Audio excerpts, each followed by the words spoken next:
Need to fly to get to your destination wedding? Booking the flight's driving you crazy? Okay, hold on there. I've got some hints for you.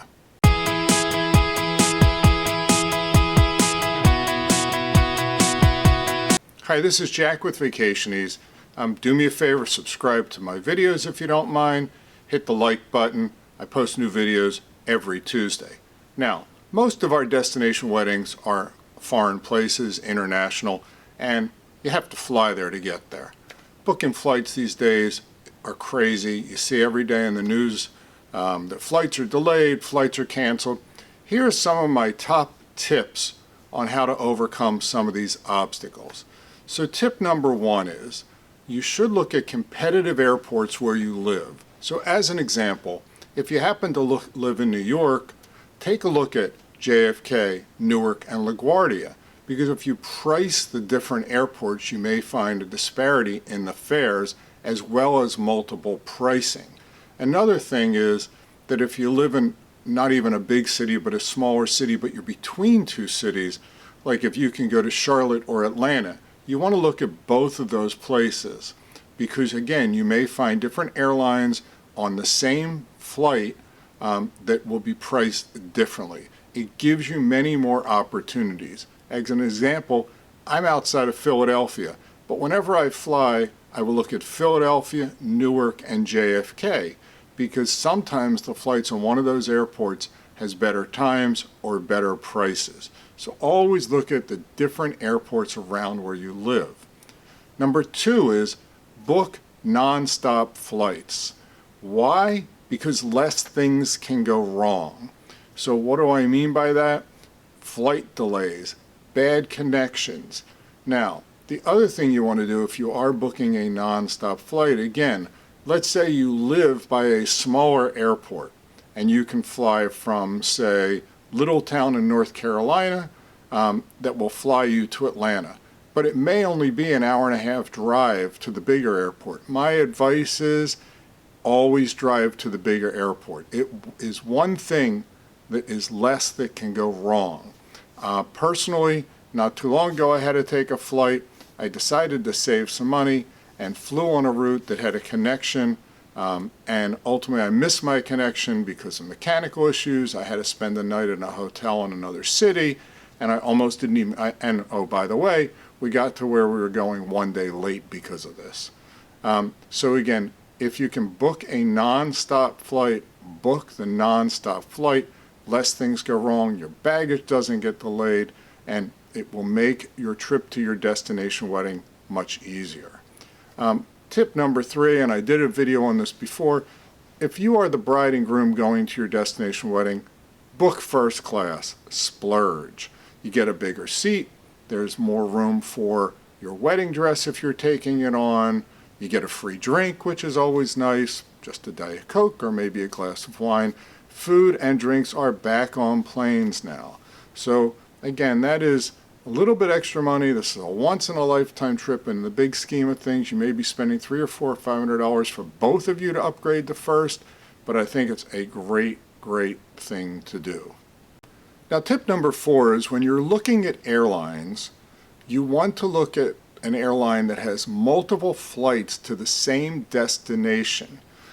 There are some airlines like Allegiant or Spirit that out of a specific city may only fly to, say, Cancun or Jamaica or Punta Cana once a day, or in some cases only certain days a week. Don't book those airlines. Yes, they may be cheaper, but if something goes wrong and they cancel your flight or you miss your flight, you may be stuck in a destination for multiple days until you can get on the next available flight. So you really want to look at an airline that has multiple flights in a given day to the same destination. That typically means you're going to look at something like Southwest, American, United, Delta, because out of most cities, they're either going to have a nonstop flight a couple times a day, or even if you go back to break my other rule, which is take a connection, if you miss your nonstop flight, they will probably have multiple connections through multiple places so you don't get stuck somewhere by saving $50 because you took an airline that only has one flight a day. tip number 5, don't take the last flight at the end of the day. They tend to be canceled. During the summertime, we see thunderstorms, so they get delayed. And again, if you have a connection and the thunderstorm delays your departure from where you're leaving from or where you're flying back to, it can mess up your whole trip. So again, try not to take the last flight of the day. On a similar note, I always tell people if you're flying home from, say, Mexico or Jamaica, don't take the first early morning flight out. Why? Especially if, and advise your guests of this also, especially if your reception is the night before. Because as an example, many airlines have a 6 or 7 or 8 a.m. flight out of, say, Cancun or Montego Bay. But what people don't factor in when they're saving money on these flights or they're trying to book these flights is that the airlines and the airport authorities want you at the airport 2 hours before your flight time. And the transfers companies we work with will factor in a buffer. So as an example, if you're in Ocho Rios, Jamaica, and you have an 8 a.m. flight out, you will probably be leaving the hotel in Ocho Rios at 5 o'clock in the morning. So you may hit traffic. So again, we typically don't advise taking the first flight out of a destination, and I definitely don't advise taking the last flight out of your home city or a destination because those tend to be the ones with either weather issues or if delays happen during the day, it's the domino effect that by the end of the day, things are really pushed all over the place. Tip number 6 is book directly with the airline. Look, we're in the travel business. We book flights for clients all the time. But I would suggest if you're not booking with a travel agency or your travel professional, that you book directly with the airline. I book a lot of flights, but I book them directly with American, which is my primary carrier. Why do I do this? It has nothing to do with price because the price is going to be the same with everybody. It's more about if something happens and you have to change your flights, you don't call the airline and they say, oh, your ticket was booked with a travel agent, please call them. Because if it's 4 in the morning and you're running to the airport and something is happening, the likelihood is that your travel planner, agent, professional is not in the office at 4 in the morning. So I would highly suggest you do not use an Expedia, an Orbitz, a Hotwire, a Priceline, cheap tickets, whatever it is, that you find an airline that you like, that you're going to book with, and book directly on that airline's website so that you are one step away from fixing the problem, not 2 or 3. And my last tip would be that you want to book with an airline, other than say Southwest, this isn't an issue with, but if you're booking on United, American, or Delta, do not book the basic economy seats. Yes, they'll save you a little bit of money. When I look at them for clients, maybe on a $500 or $600 flight, you're saving $30 or $40.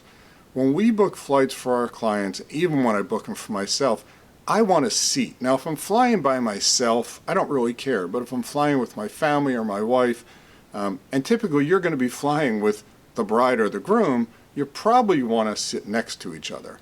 So I really advise that you book whatever fare that allows you to book your seats. So one of you is not in 7 in the middle and 46 in the middle in the back of the plane with the bathroom right behind you. I think it's worthwhile to do that. The other thing is that typically is the last group of people to board. By being the last group of people to board, the overhead space is fully taken up. So you get on the plane, I see this all the time, Zone 9 gets on the plane, they go to their seat, all the overhead bins are closed, they have their 2 bags, now they've got to walk back up the aisle, give it to someone. Now they'll typically at that point check the bag for free, so maybe that's a strategy. Book it and then you get your bag free versus paying. Again, my caveat on this one is with Southwest, they don't allow you to book seats, but you get the zones, so you have to manage the zones well. Some of the other airlines, Spirit, Frontier, Allegiant, and some of those other third parties, they may have a premium option that you can pay for your seats up front, but what I typically see is when you do that, the cheap ticket all of a sudden adds up to the same price as a regular airline. So again, I would highly suggest booking the fare that allows you to book your seat so that it's one less piece of stress you're dealing with in terms of flying. So hopefully these tips are helpful. Flying really, it should be a stress-free experience. It has not been recently. Everybody's flying. Planes are full. Airfares are high. Airfares are very high. So I think book your flights as far in advance as you can because you have more options, and then enjoy your flight, enjoy your destination wedding, and if you can pass these tips on to your guests attending your destination wedding, it's probably a great idea also, so that they're not calling you 2 or 3 weeks prior to your wedding saying, oh, I don't know if I can come because I didn't book my flights, and now they're so expensive or I can't find any, which is even worse. This is Jack with Vacationies, and hopefully this is helpful for you.